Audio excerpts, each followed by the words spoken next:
But let me introduce po kung ano ba itong new mobility mapping natin. This is an approach we got or we adopt from the University of Michigan's Sustainable Mobility, Accessibility Research and Transformation Center, so SMART Center. And we want to reveal the existing new mobility grid, so even including those that are not usually included in our maps. Kumbaga hindi unrevealed information. For example, in your maps, in the tables, those are Google Maps, but not all information in relation to transport, in land use, connectivity, ano ba yung economic opportunities natin, are not reflected on those maps. So we got that Google Map, but eventually we want to improve that and put all information that explores economic development, employment, innovation, opportunity, as well as approaches to marketing and how do we communicate the enhanced system, kung may proposal tayo later. And also, this process, if applicable, can be replicated in other areas of Metro Manila. So, hopefully in the near future, we want everyone in this room to replicate this process in your own community. So sabi nila, mapping is very expensive, mapping is very technical. We say no. Mapping can be done by everybody, anytime, anywhere, as long as we have this format and we follow this format. And of course, we have a vision, we have a purpose, what we want to improve in Metro Manila, and in any other municipalities as well. For the objectives of this study, we want to reveal one, the existing and potential transport connectivity grid, including the informal hubs and other uncharted transport system. Informal hubs po and terminals we define, for example, these are government or privately owned land, public or privately owned land that are used as terminals or hubs, but have no legal support or no legal ordinance or legal policy supporting it. For example, mapapansin niyo in many of the areas in Metro Manila, there are pedicab terminals. Minsan tricyboat, yung tinatawag nila, pedicabs with boat engines. You also have tricycle terminals in many of the corners. So those are informal terminals. Alam ni Kapitan yan, di ba sir? Maraming there are many terminals na walang permit. Kumbaga. But of course, through time, it became parang we became used to it. It became part of our lives because it makes transportation easier for us. So isa 'yon. And of course, yung connectivity, for example, in Ortigas, na diniscuss natin kanina, we will reveal that.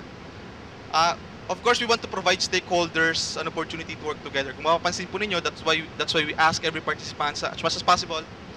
Iba-iba yung kulay ng dots natin. We have different colors, color dots in our IDs. Because this is not the usual mapping exercise where the technical persons come together, the planners come together. We want everybody to be involved in this exercise. So from academe, you have different insights eh. We take the viewpoint of a commuter, kumbaga. And third is to build on and further extend the shareable knowledge base of inclusive mobility, enhancing features of the transport system.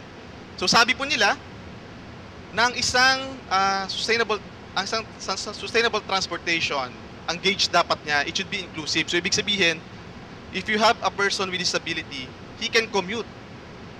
He can travel anytime, anywhere without any hassle. So yun yung dapat na the standard for an inclusive mobility. And of course, in new mobility, we are not only talking about mobility. We're not talking about moving people, goods, and services. We also want to promote accessibility. So how do people get access? You can transact anytime, anywhere with the least movement, kumbaga. Of course, for the mapping tools, I'm sure everyone, do you have this mapping guide with you?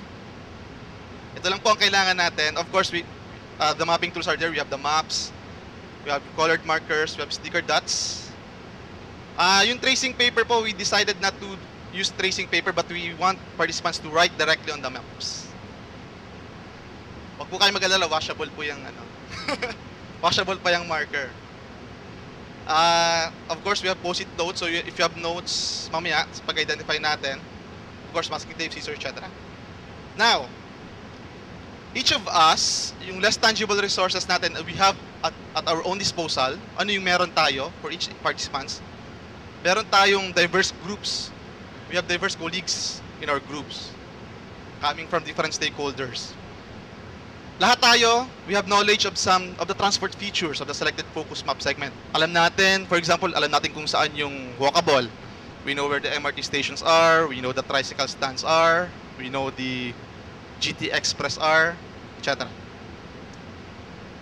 Of course, most of us know what is connected. For example, si Sir Ray, sabi niya, he comes from Las Piñas to Ortigas using 6 modes, including walking, tricycle, etc. But Sir Ray knows that. But if you go to Ortigas, if you're not familiar with Ortigas, do we know the connections? So yon. I think, but probably in your group, you know the connections where you're coming from. Kaya po namin tinanong sa inyo, where did you come from, your origin and destination. But how do you come from point A to point B without knowing the connections? So we want to reveal those connections. Of course, some sense of humor and creativity. So yan, alam natin lahat, meron tayo yan. Of course, sense of civic duty and passion for improvement. Importante yon if you want to have a great vision for Metro Manila. Di ba ma'am? For the Metro Manila green print.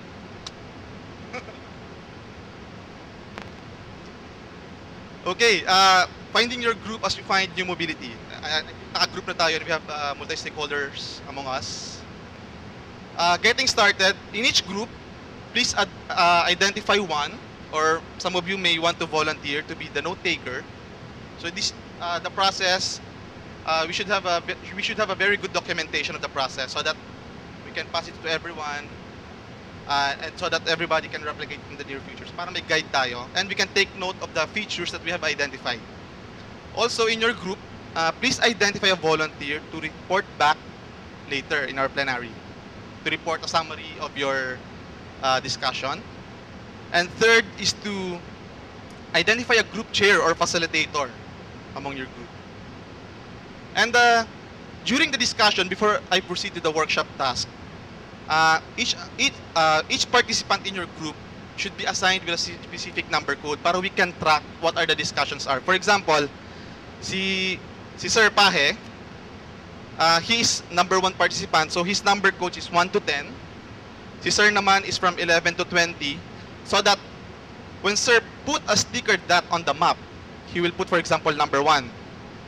Then the note taker will take note, what is number 1 sticker dot? So may corresponding insights si Sir. For example, number 1, I put a pink sticker on the map. Number 1, this corresponds to tricycle terminal in Pioneer, for example, or tricycle terminal in Capitolio.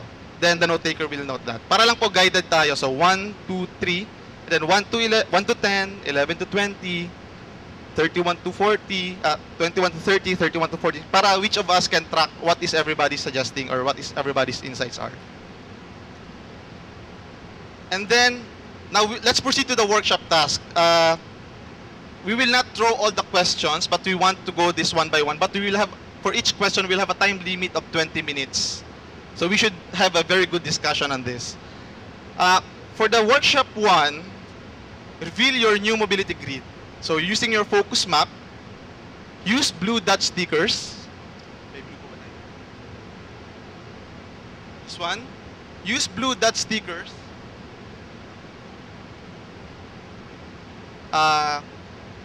to identify the new mobility grid by marking as many connection points as possible between 2 or more modes and services. So we initially made, the team initially made, kung ano ba yung mga connection points. If you turn your papers into page 3, we listed some, for example, MRT, of course, BRT, this can be in the long run, bus terminal, jeepney terminal, FX terminal, GT Express terminal, and so on. So these are the new mobility grid, our connection points. We should be able to map this out. Some of the information we have here may not be available, kumbaga hindi rin namin alam. So it's up to you to reveal that. Okay? So, one more thing. Para man we have a lively discussion. Since this is a solution finding process, before you start, and before you select, or after you select the facilitator, please mention one good thing about the transportation in Metro Manila. A positive thing. We don't want to talk about negatives dito. Puro this is a solution finding process. So, let's mention about a positive thing about transportation in Metro Manila. Okay? So, time starts now. The first question should end by 10:55. Okay po, let's start.